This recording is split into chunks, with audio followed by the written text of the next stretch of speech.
Joe Marino joining us on the Western Hotline.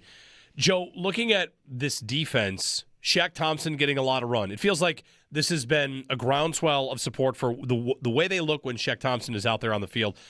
Is it so much so now that like this is as obvious to anybody out there? Like he's going to be their middle linebacker going forward, you think?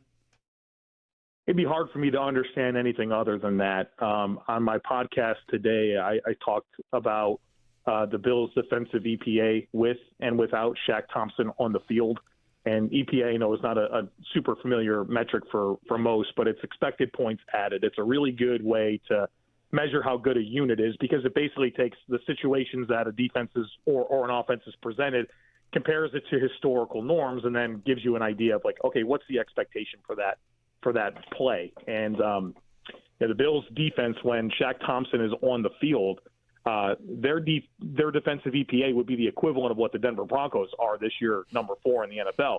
When Shaq Thompson's off the field, the Bills' defense is the equivalent of the 28th best defense in the league, which is what the Tennessee Titans are. And so those would be your parallels. And I know that's not a perfect way to say it.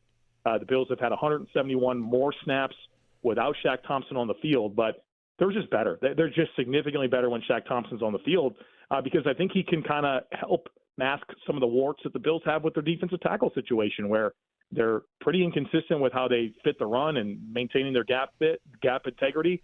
And Shaq Thompson's a legit downhill read, react, play through contact, leverage blocks appropriately, leverage gaps appropriately, tackler. Like he's that type of guy. He's a traditional Mike, and he doesn't hurt you in coverage either. He can help you in coverage. And so with Terrell Bernard playing through some injuries, and even when he's healthy, that downhill ability not being a strength of his, it kind of exacerbates your issues with defending the run. When you have a small middle linebacker that struggles to play through contact and deconstruct blocks and tackle with defensive tackles that are more penetration style guys that aren't super stout against the run, like you got a bad recipe there. Shaq Thompson helps overcome some of